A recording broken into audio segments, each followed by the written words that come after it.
Hi guys, and welcome to Red Dwarf TV. Remember to subscribe for Red Dwarf news, podcasts and interviews. This is the Smegcast episode 15. Today we're talking about the final episode of series 12, Skipper. In this episode, Rimmer uses a quantum skipper device to look for another dimension, one where he isn't such a giant loser. Well, you never know. Spoilers ahead, guys. With me today I have Matt. Hello. Rachel. Hi. Geoff. Hi there. And Aøife. Hello. Yes, I got it right that time. Awesome. So, guys, what was your overall impression of the episode? Did you enjoy this one? Start with you, Matt. As with most of the episodes in this series, I absolutely loved it. I think the main point of it was the scene with Holly, where we get back to the original episode, the end. With a light twist on it. Yeah, they didn't manage to hide having Holly back very well in their advertising. I think they should have kept that as a bit more of a reveal. But yeah, what about you, Rachel? Did you like this one? I absolutely loved this one. Yeah, like I say, bringing Holly back. Wow, I was ecstatic, absolutely ecstatic. But yeah, absolutely brilliant. I thought, fantastic. Yeah. Awesome. Geoff, you on the same page? Oh yeah, absolutely. I love these ones where they just show different versions of the favourite characters that we've had all these years. So yeah, seeing like the flip side of it, yeah, no problem at all. Yeah, great stuff. Aøife, are you also? Is this going to be like a full house of love? Yeah, I'd say so. I think for me, it was a case of where they'd had such a big break from Series 9 back to Earth, the three-parter, and then they came into it with Series 10 and Series 11. It took a while for them to kind of find their feet and notch up the quality to back in the classic era. So I think they've done that now with Series 12, and it's really settled in. Yeah, that's pretty much something I've been saying as well, is that I felt that yeah, they sort of eased back into it with 10 and 11. I liked it, but I didn't find it as standout memorable. And then this series just felt like right back up there. And you can remember definitely so many things from the episodes that just really stick in your mind. So this episode was a little bit different in the way it was constructed. It was sort of an episode of two halves. You had the opposite world, and then you had the Rimmer's Dimension jumping adventure. Did you guys have a preference between the first and second half of the episode? Start off with Matt. Personally, no. I liked both bits of it. It's the idea behind the alternate universe where the version that you don't choose actually happens, and the cat kind of gets around it, but then just loses total concentration as usual, was just genius. And then we get back to Rimmer not being able to find peace and happiness in any world in the whole universe, which it's a perfect episode. Yeah, it is. I have to agree with that. I have a preference, Rimmer's Dimension. Like he just can't win no matter what he does, and I just thought that was genius. I think I would say, yeah, the fact that they brought that element in, and just the way they approached it, with Cat being as hopeless as usual, and Holister trying to remind him, look, we've got to think the opposite. And Cat trying his best, but still ultimately failing like he does characteristically. And it's my boots. So you preferred the first half, do you reckon, with the physical comedy and the reverse decisions? I think I enjoyed it as a whole, but I certainly found that to be a standout gag, yeah. Aøife, your take? Yeah, I'll probably go with the first half, because the gag with the cat failing to grasp and having the forgetfulness of having to think the opposite of what they actually want to do, and Lister having to try and egg him on and remind him, and it being such a dynamic where there's that constant failing by Cat, and then it's just getting more and more infuriating for Lister, and they just end up all over the place. It's brilliant. It is literally like herding cats. It was wonderful seeing that kind of physical joke, kind of like, think about going down the stairs so we can go in the lift, and Cat just goes okay and goes to press the lift, and they just it worked in that kind of groundhog repeat kind of way. Definitely, that's what I was thinking. Groundhog. Yeah, I liked both half of it, but I did feel it weird. It was sort of a 2-half episode as a structure, but I did enjoy both halves. I think some of the bits of the Rimmer stuff, just where he'd just be like there for 1 second and just be like nope. I quite liked that, and having but that's a comedic running gag. Isn't it? It's Rimmer's personality. It's like an analysis of his psyche, which I thought was pretty good. So with the first half, if you were put into a world where you had to do the thinking the opposite of what you wanted to do for the decision to happen, do you think you would be surviving in that, or do you think you'd be like the cat trying to take the lift? I would be a wreck. I could not cope. Absolutely. I'd be like the cat, but probably worse. Yeah. No. I think a lot of things would be fairly simple because of the nature of them, but like, I mean, if you want to go to work, you've got to want to lie in bed. That sounds that makes sense, that bit. But there's things like, just more complicated things. You go insane. What I'm a bit surprised at is that they didn't take the advantage of basically saying, oh, well, we're not going to work on some kind of quantum drive, and we're not going to return back home to Earth, and we're not going to make it all the way back to Earth in the end. And you think they'd take advantage of the fact that the opposite side of it, particularly with Cat going, I'm not going to wipe your boots. I don't know. Maybe because it's physically possible for him to wipe his boots, but it's not physically possible for them to actually get the spaceship to go where they want it to. Maybe there was some kind of reality limit on it. What did you reckon, Aoife? I think maybe it's...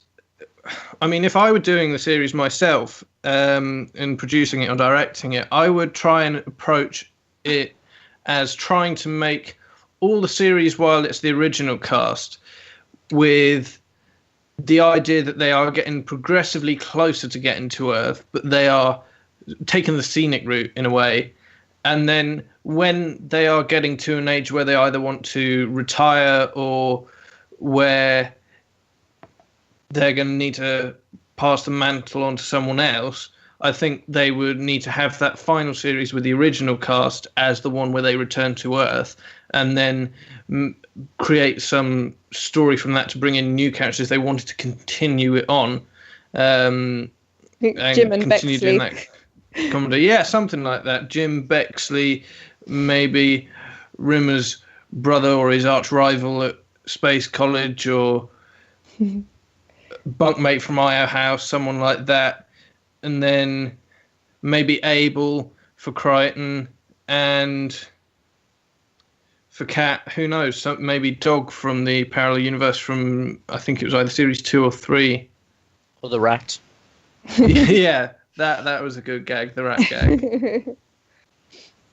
Yeah, there's lots of stuff they can definitely do. What did you guys make of the remark in Lister's report by Captain Holister that Lister might be some kind of untapped genius? What do you reckon, Matt? Yeah, quite bright. Possibly, yeah. One thing that I've got about it is, I know a lot of fans will say, continuity in this series isn't an issue, but considering that they already had access to the captain's private comments about the whole of the crew in, I think, series 8, back in the red. Yep, they did indeed. They had them on a disc. Exactly. So they've already read them. So how can they find them again? And not just one, back in series 1 as well. I think, they mentioned Lister as having read it or something because rumours chastised. Yeah. I think they're very forgetful. They've been in space a long time. Yeah, A couple of million years. They're senile and they're forgotten. Yeah. Rachel, what did you reckon? Is Lister an untapped genius and quite bright? Yes, definitely. All I have to say on that. Well, everyone's in favour of genius Lister then. Yeah. Geoff, how much stock do we have in Dennis the Donut Boy's opinion of him? That's what I want to know. But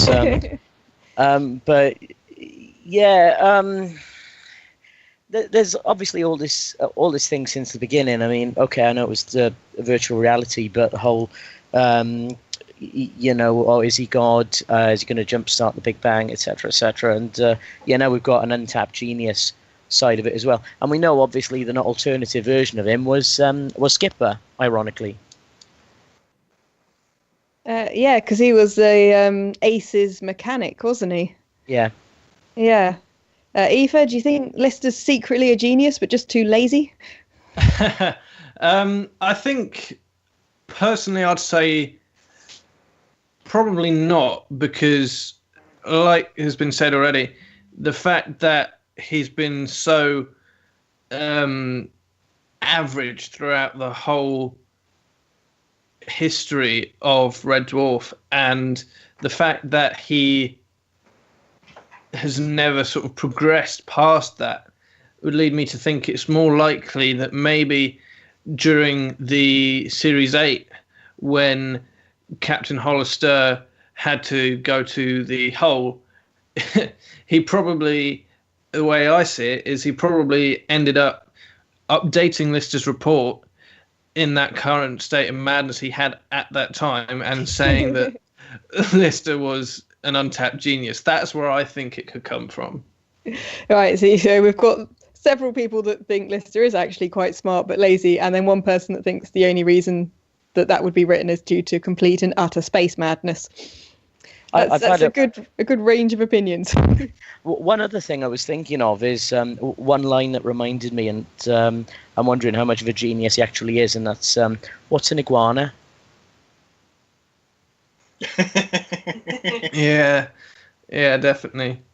I mean, he could be a genius in a non-standard sense, but I think it would be more comical to have it as a gag that it was Captain Holister before he went into the hole in his madness.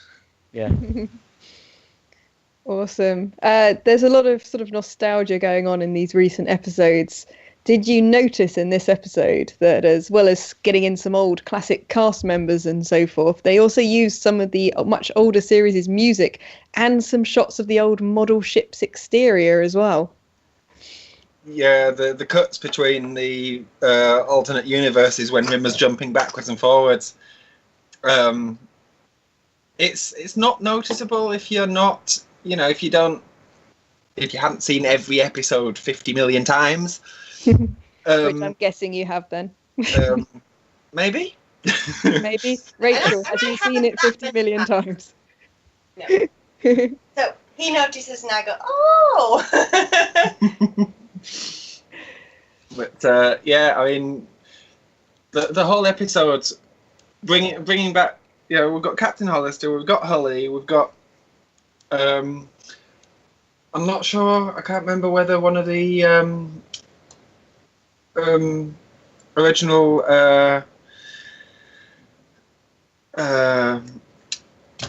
bridge officers. I can't remember whether she was in the original series, the bridge officer that talks to Rimmer.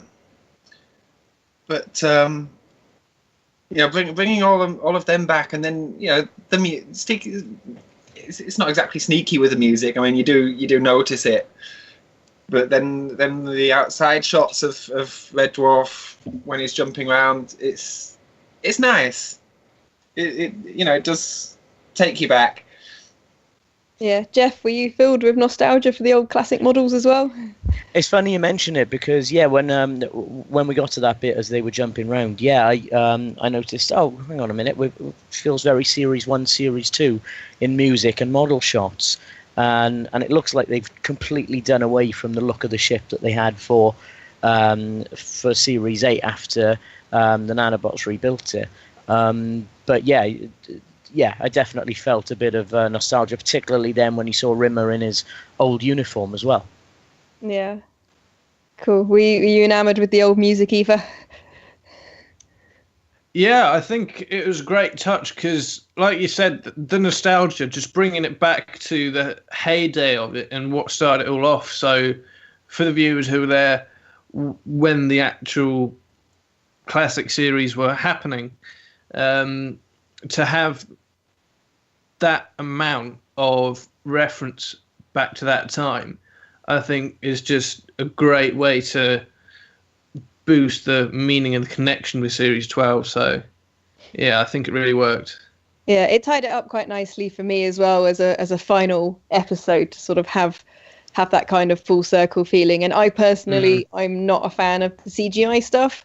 I really, really much prefer the model ships, especially when you could still see the strings. I just felt that added to it, and I love models. Yeah, it looks a lot more realistic.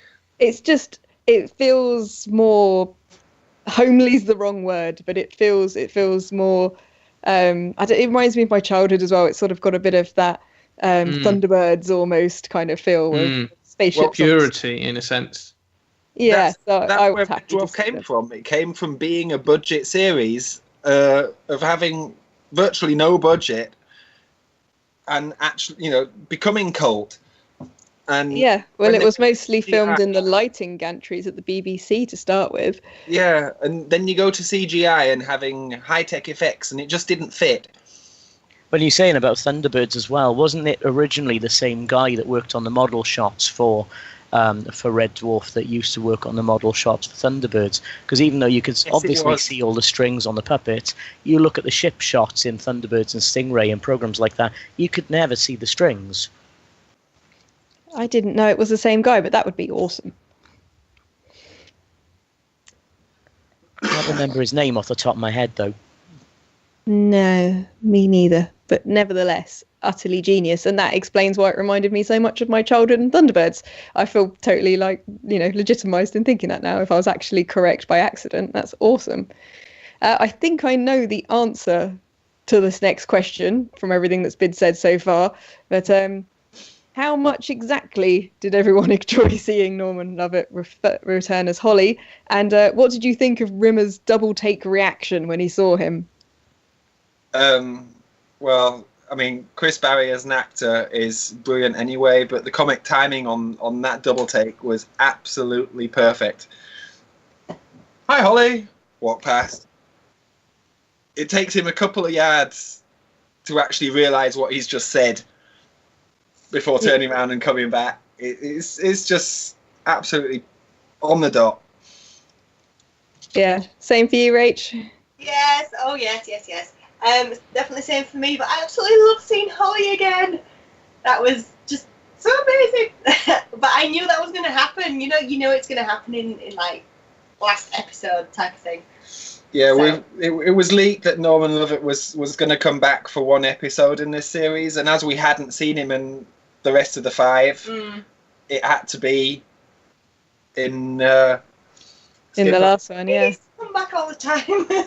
I thought he might have come back in the previous one, actually, when they restored the system settings of the ship. And I was waiting for that as well. Yeah.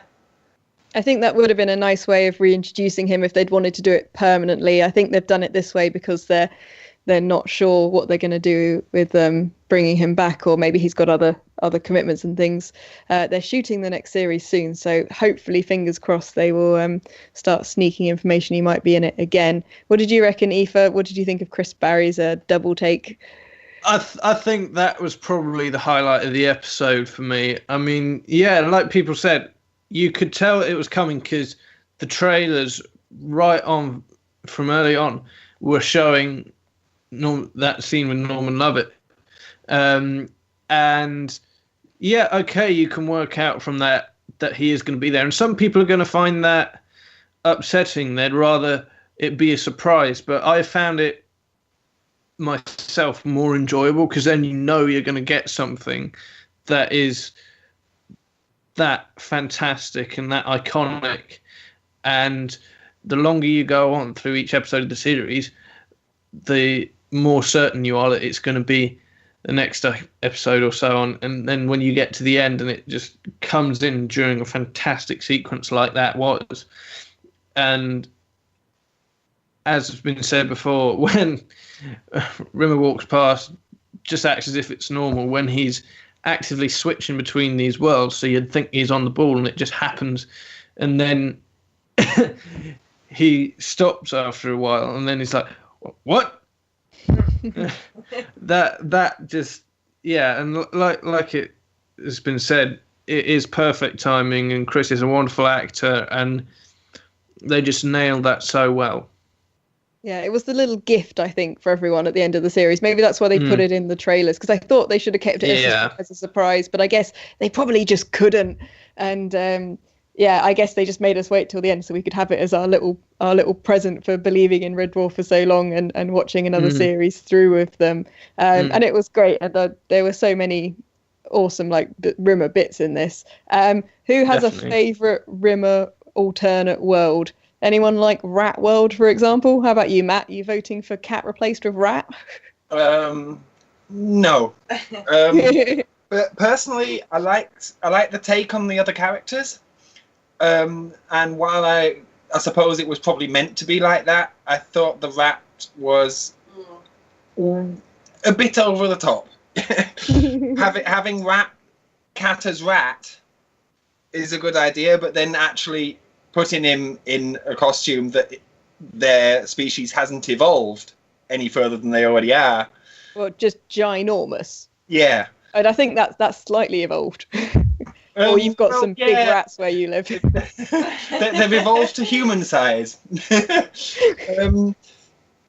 Maybe through the cadmium-2 radiation leak, but... Hulk rats. Even so, having not turned, actually humanoid like the cats did. Yeah, I guess they wanted to go for the suit most itself was just over the top.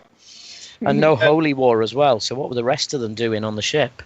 I think they just all multiplied as rats, and there were supposed to be millions of them. I think that was one of the gags. They're taking over A deck and B deck and C deck, and just wherever they wanted.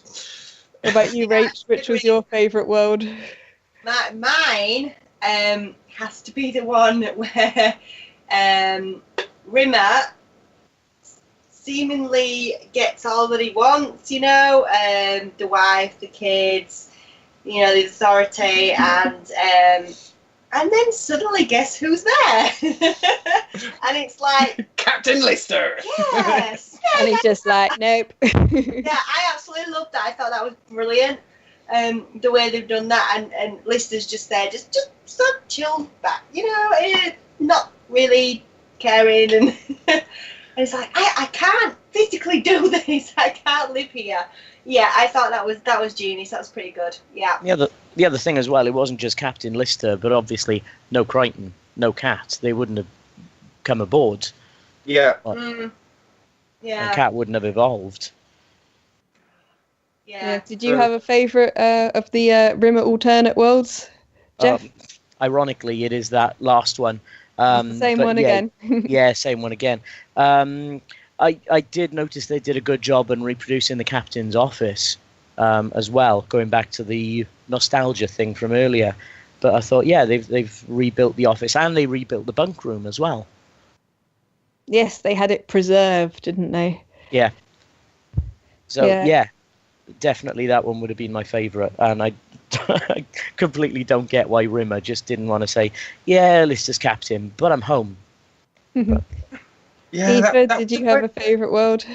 Yeah, I think for me it would be Holly because it's so iconic, and the fact that Holly's been gone for so long, and even though it was a short, almost cameo appearance, I think for me where it is so reminiscent and takes people back to the classic series, even though it was such a short scene and such a short interval. For that, with just the comic timing and performance of it all, that's what makes that my favourite alternate world. What I'd like to know is that there was one bit on there where he says, "Oh, everything seems so good here." The door opens and he goes, "Nope, I want to know what he saw." Me too. Yeah, there's got to be some extra scenes that would be awesome to see in that one. Yeah, maybe it was Lister with the inflatable Ingrid or something like that. Oh, thanks, I I got think you sleep might have already tonight. seen that. Oh dear. What did you guys think about Rimmer's refusing to stay in the world of his dreams because of Lister? You've already touched on that a bit, Geoff. You were perplexed. What about you, Matt and Rach? What did you reckon of that? I was just going to say as well, it's something that I personally didn't understand, but because we know Rimmer so well, from his point of view, I can understand it. He's always been kind of not bettered, but he always has this feeling of being bettered by everybody else, and then having the one man on the ship that is actually lower ranked than him, doing better than him in the single universe where he's actually got everything else that he wants. It's too much for him. Yeah. Yeah. I totally get why he couldn't stay. I mean, I get it from his point of view, but personally, I wouldn't care. I just stayed there. Accept where you are and stay. Aøife, what do you reckon? Do you think he was mad to live the Lister-ruled world? Yeah, I think it's just a case where Rimmer hates Lister so much, and even though Rimmer is absolutely horrid towards everyone, including Lister, the fact that Lister still, if he were above Rimmer in the pecking order, would still treat him with a level of respect and humanity, I think Rimmer feels that that's really in his face. And yeah, because Lister is the person who is the absolute bottom of the pile to Rimmer, and he's in charge and he's being nice. I think Rimmer just feels that it's too in his face, especially with Lister actually being human towards him and not being like, how well, I'm in power now, so you got to do what I say. So I think, yeah, it was just too much for him, and it really got him riled up. I think you're probably right, because I was just thinking, actually, when right from the start of the series, they always say that Lister's the absolute lowest of the low, and Rimmer's pretty much one step above him. So no matter how low Rimmer's been, Lister's always been below him. And that was the case of that one person who's always been, below him in the rankings. Suddenly he's a superior officer. So he's going, nah, I can't take that. I think as well, because he sees Lister as the absolute epitome of failure and of being the worst kind of human ever. Lister's his opposite. Lister is lazy and untidy and kind of bumbles through life and has no goals. And I think the idea of the thing that, Rimmer prides himself on as being he's efficient and he works hard, or he thinks he works hard and so forth. So I think especially because the reason Lister has all the power is the same, or is almost the same reason as what killed Rimmer and killed everybody else, because it was Lister fixing the drive plate. That's the one that Rimmer had left broken that killed everyone. I think that just to him was just too ironic, and it just broke his equivalent of his sanity circuits or something there. But one of the things I thought was very interesting about that section was that Captain Lister was married to Chrissy, who turned out to be Crystal, a stripper, and not Kachansky. And they never said who Rimmer was married to with his 4 boys. Do we think Magruder. We know? Yeah. Do you think it was Yvonne Magruder or was it Kachansky? It'd be a nice twist. I've got no idea who would be so mentally lobotomized to actually want to marry Rimmer, but someone obviously did. I think they're going to put a twist in Kachansky. Yeah. It would, yeah. It would be a nice twist, but a massive face slap to Lister, although he's married to Crystal. But actually being married to Crystal, while it was a nice twist on the story, and you know it's an alternate universe, anything's possible, and you know, for me, I mean, I've read most of the Red Dwarf books as well, and you know, it's explained a bit more in depth about Lister's psychological makeup and what's making him tick, and his whole reason for being, and his which does come out in the series as well, is getting home and getting Kachansky. So they're naturally being married to somebody else, and Kachansky not being anywhere on the scene was in Red Dwarf history anyway. It's quite not jarring. Quite believable. Yeah. Kind of hard. For all we know, he's already had his relationship, marriage and breakup with Kachansky in this reality. True. And that's why he's gone beyond it now. But hey, done. Or never even met Kachansky at that point. True. Maybe it's a no Kachansky world. What do you reckon, Aoife? Do you think Rimmer's married to Yvonne Magruder or Kachansky? I think it would be Yvonne Magruder. Yeah, you think it that just one seems like it would night make the most sense, because it seemed like when he walked in, he was happy that he had the perfect relationship, and seeing as when he was with Miss Magruder, it was to him perfect. I don't think it would be anything else other than Lister with Kachansky and Rimmer with Yvonne Magruder. Yeah. I like Romance the wins out in the end. about him when he was looking in the computer as well, that he was just so shallow that he just looked, yes, I'm married. I've got kids. Are they boys? He didn't care who he was married to. It was just the fact that he was married. And he got Maybe kids. he didn't even They're find boys. out. He just left the universe without finding out who he was married to. Maybe he was married to Kachansky and Magruder, and that's how he got 4 boys so quickly. He might have regretted that decision if he'd looked back at it later. Right, it's a good fun episode overall, and I think I can probably guess some of these scores.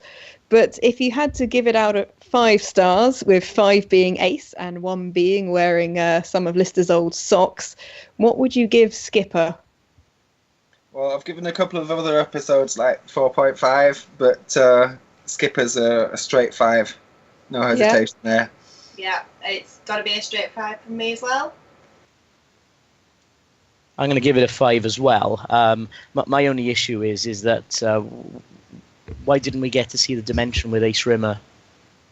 Oh, it's a good point. Yeah, I was thinking Nice that one. too.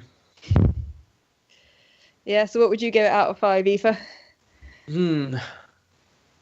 I think it would be 4.5 because, yeah, had Ace Rimmer come back, I think that would just notch it up and give it the final cherry on top.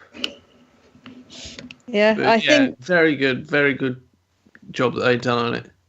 Yeah, I think for me, it's probably going to get a 4 out of 5 for me, because I found the sort of half and half structure of the episode slightly bizarre. And I think that was a good opportunity to have some more Ace Rimmer, who we do not get enough of, especially in a Rimmer-centric episode. But I think What a guy. what a guy. We're looking at a clearly mostly 4 and 5 stars for this one, which I think is a pretty awesome way to have ended series 12. Thank you very much, guys, for coming on and talking about Skipper. And we will be back next week, where we're going to talk about the entirety of series 12 and looking forward to series 13. If you like this, please remember to subscribe to Red Dwarf TV to find more of our Smegcasts. You can also hear exclusive interviews, news and reviews from us. And we will see you guys next time. Goodbye. Bye. Bye. Bye.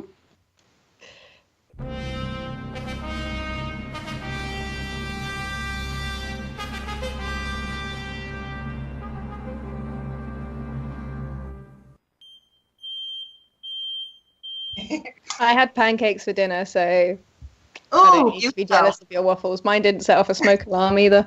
But even then, I can still get a little bit cold. So, yeah, not fun. Yeah. Unacceptable. Winter in general. Demand a refund. Well, we're currently snowed in. I'm all the way down south, pretty much on the coast. So, Ooh, that look nice. Ouch. Hot. It's trying to burn me with waffles. Smear. I haven't, unfortunately. Shall get with the starting, if that is okay. Yep, I'm all set. Yeah, I'm ready. If Rachel's finished stepping on a cat or something. Or a small child. She's just opened the can of beer and managed to put a ring pull inside the can. What way is she opening it? I don't know. With a crowbar there, just like... Yeah, I have weird fingers. I've got weird thumbs, but hey. I don't want to know what you do with your thumbs. I didn't mean it like that. On that delightful note, you are being recorded, people. Bear in mind that you could all now be blackmailed for at least a tenner each. I'm too poor to afford that, so I'm fine. Does the podcast have a blooper area? Sometimes I think Most shall find most out. definitely must have. I think more so since we joined. Yeah. Awesome. James, do you want to press stop and then press record again for the next bit? No. I need some elevator music here. I just got to blow my nose. Yeah. Pilot call. Don't